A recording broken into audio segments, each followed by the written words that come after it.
केंद्रात राष्ट्रवादी एनडीए सोबतच राहणार। 3 डिसेंबर नंतर सुद्धा राष्ट्रवादी एनडीए सोबतच राहील असं मोठं वक्तव्य राष्ट्रवादी काँग्रेसचे प्रदेशाध्यक्ष आणि खासदार सुनील तटकरे यांनी केलंय।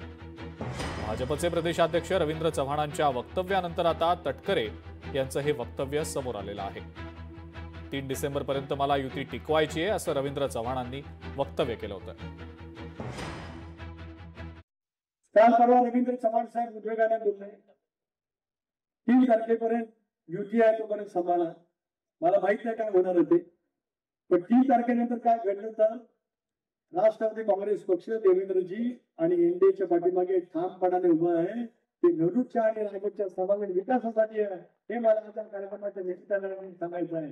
सोन्यास अधिक सांगणे न लगे एवढंच मला या निमित्ताने सांगायचं आहे। कारण आम्ही कधी सुरत मार्गे गुवाहाटीला आणि तिथून गोवा मार्गे कधी आलो नाही।